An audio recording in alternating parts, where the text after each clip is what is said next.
Hi there, welcome to Marshall Trace Crypto, and boy do I have an exciting video for you today.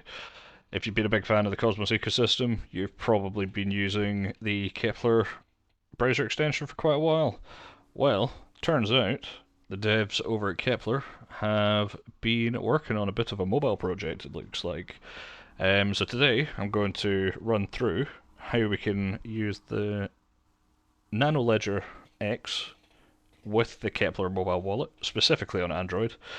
The process is going to be the same, if not a tiny tad bit different with iOS, but I'm assuming they're going to be almost identical. So if you've got an iPhone, don't worry, you should be able to follow along with this.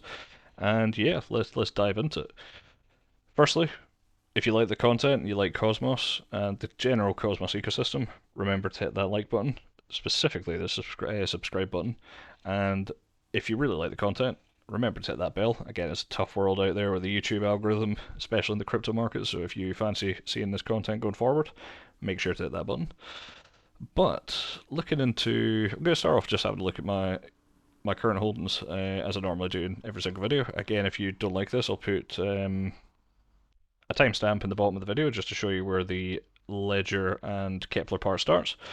But as you can see, since the last time, all I've been doing is sort of taking my staking rewards and sort of compiling them into, compounding them, sure, should I say, into Atom. Currently got 53, I think that's up from about 40-ish since the last video. Try to get that to 120 now, and from there we'll see where we end up. After I get that to about 120, realistically probably going to start having a look in at trying to build up a bit of Juno. I don't know if you've noticed in the Juno, sorry, in Osmosis, Juno, the hotly anticipated, oh, wrong button. The hotly anticipated smart contract network has made its debut. I'm assuming this is, well, it's currently available in the Keplr main, sorry, the wrong buttons here. It is currently available inside, no, it's not, it's only available in the Osmosis network. My bad, apologies for that. But yeah, at the moment you could build it. I'm assuming it's going to come fairly soon, just considering the project size and popularity to the Keplr wallet. And as you're about to see when we get to the Keplr mobile wallet, it's more than likely going to come in due course. But without further ado, yeah, so Keplr mobile is now live. So the people over at Chain AP, Chain AP, can't even pronounce it. You get me, you get me. I'm Scottish. Give me a bit of slack.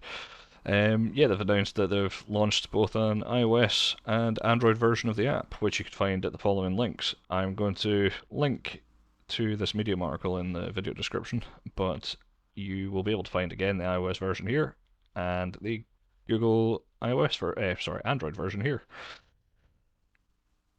If my voice puts you off, you can always follow the follow the installation guides, but again, hopefully that's not going to be the case, and we're going to have a fairly seamless experience here.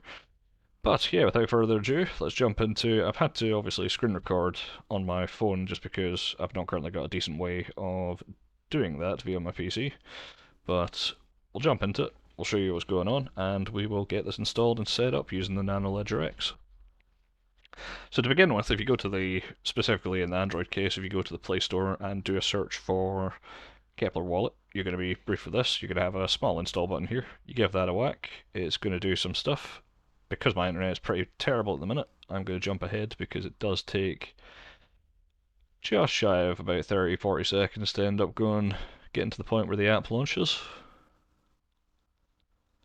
There we go. And as you can see, we're now briefed with a green open button.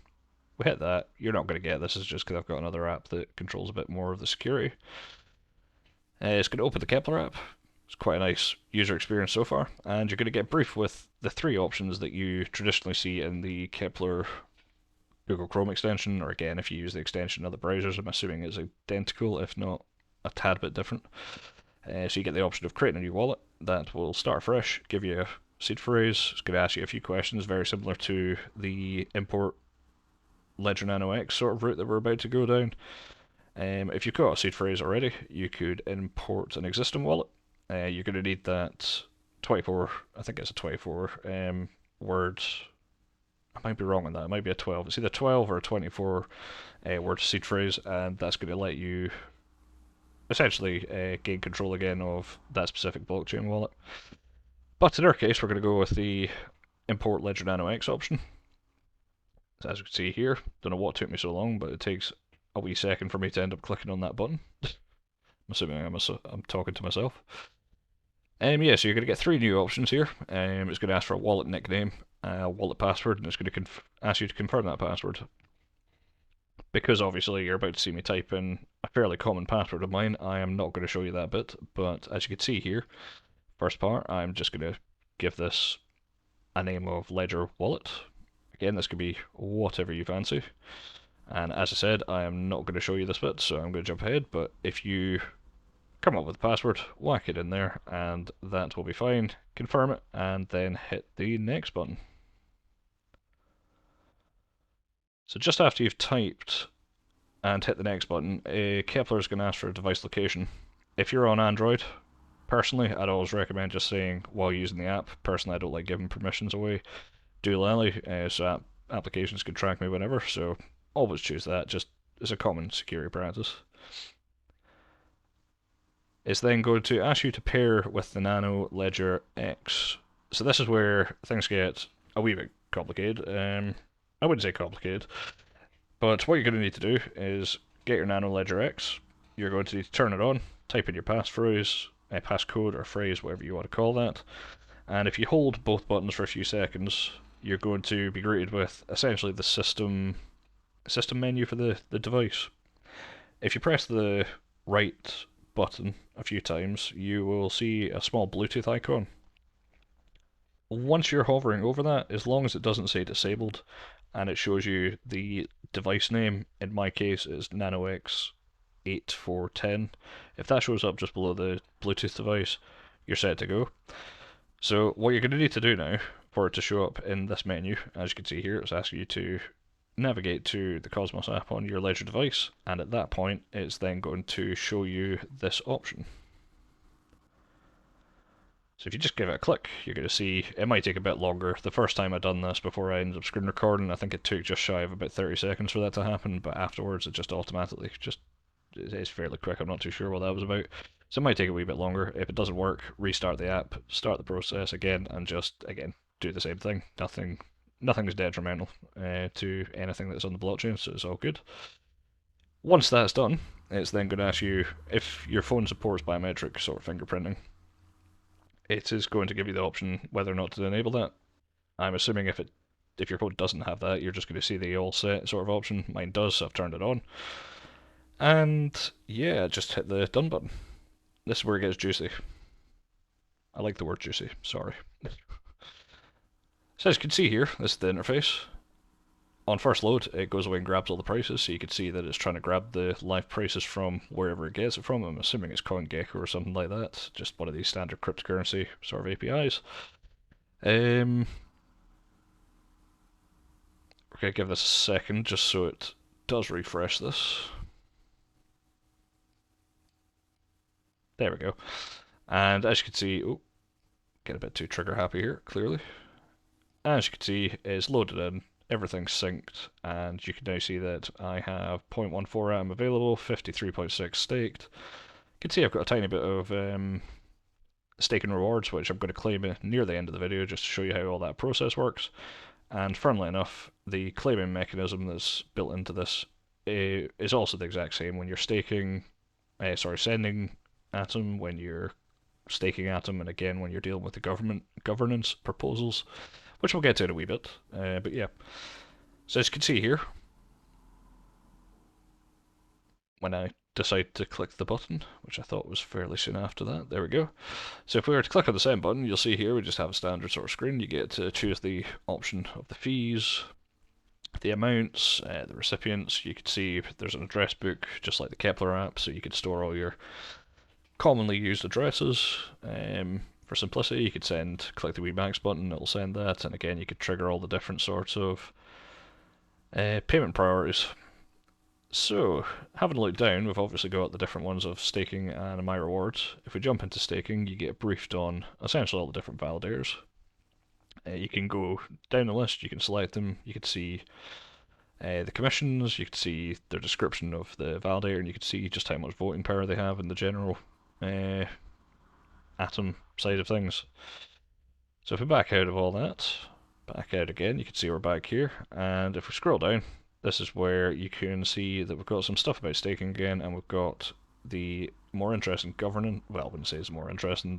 Definitely the more interesting is the staking because you're making money there, but at the same time, it's always good to know what's going on, and again, contribute to the network through governance.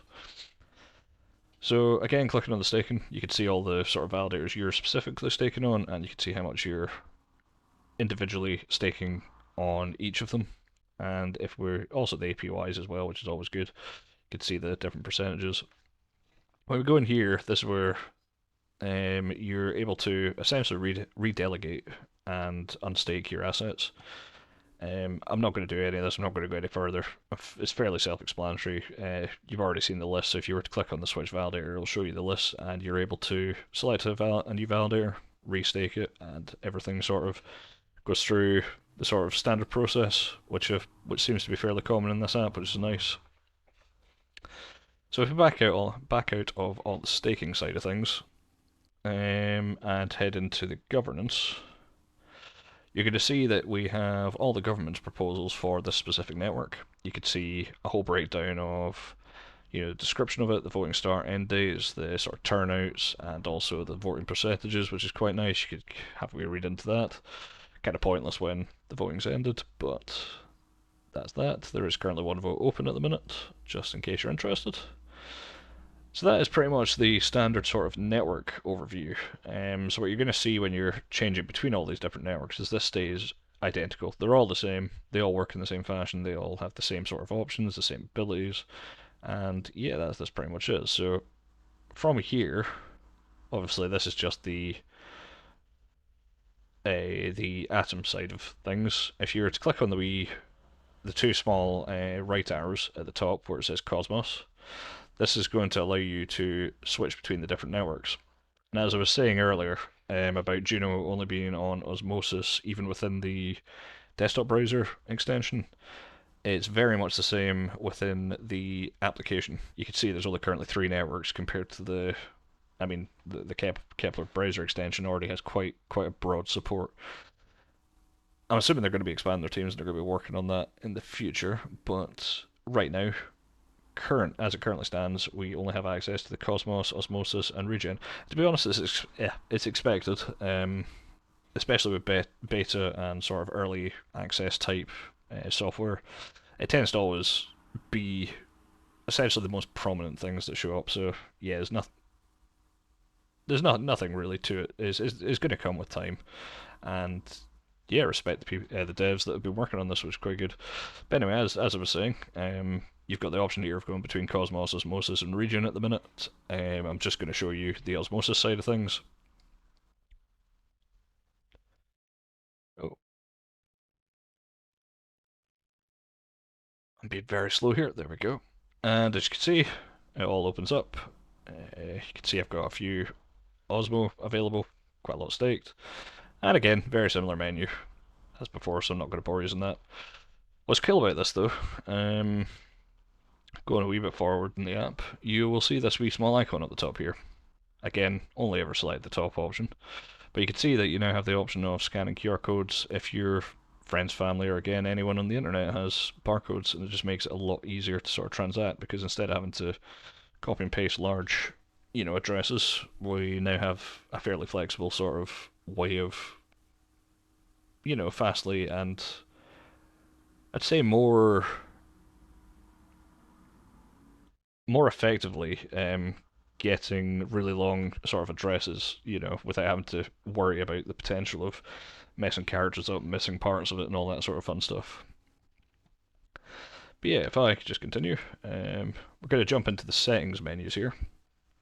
So down the bottom of the application, you'll see there's that. Oh, sorry, there's something in the way, but you'll see this wee cog down here. Right now, there's not too many options. You can turn off the biometric authentication, change the currency, and then, as we've shown before, the address book.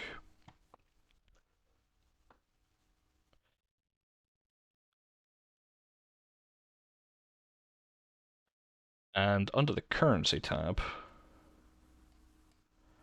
you can see that we have US dollar, euro, GB, CAD, Canadian, obviously, and this list is scrollable. As you'll see, it took me a while to realize that. But yeah, you can see we've got the Russian ruble.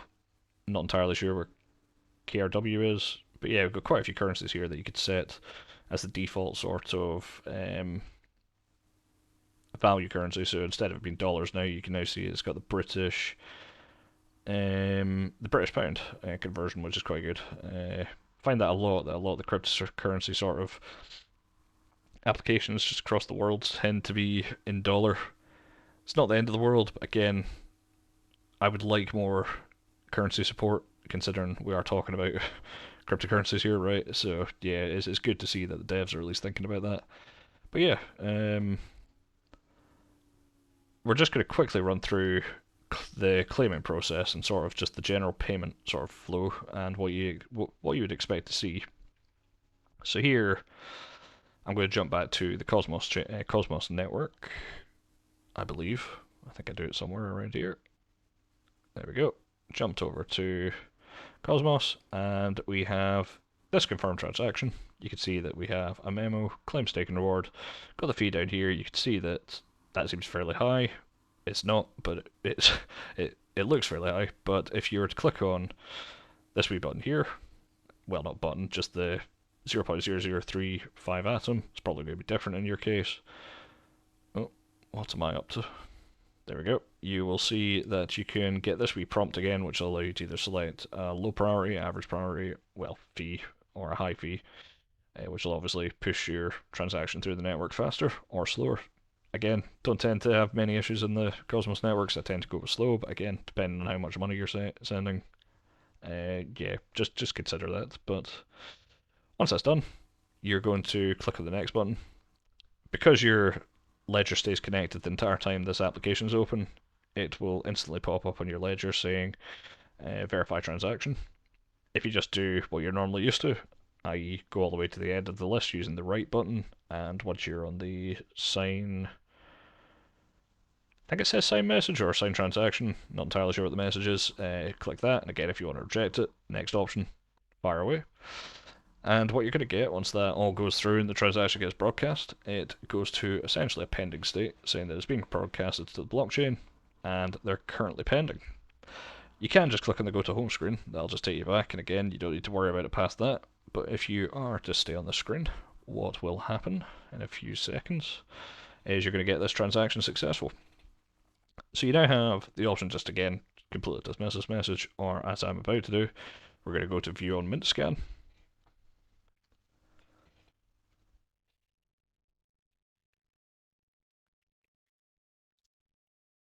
And there we go. You can see it was successful 25 seconds ago. Claimed a bit of rewards, and that is it really. So, what's my thoughts on this basically? I really like it. The Keplr app has been honestly flawless from my experience, especially with the Ledger. I've used Ledger live for a fair bit with Ledger, and within the app, I'm sort of seen the support is dreadful in Ledger. The fact you can't see the sort of sub change, you can't really do much with it other than just again monitor how much atom you've got. If that's all you're interested in, then great. But if you actually want to get involved within, just the general ecosystem, could not recommend Keplr more. Really couldn't. It's come a long way since I got involved not too long ago, and it's good to see that the team keep making progress here. So yeah, if you want to see any more videos like this, give me a shout in the comment section. Yeah, and if any more news comes out from the Keplr team, I'll make sure that I cover it. So yeah, as I say, remember to hit that subscribe button and also the like button, obviously. And until next time.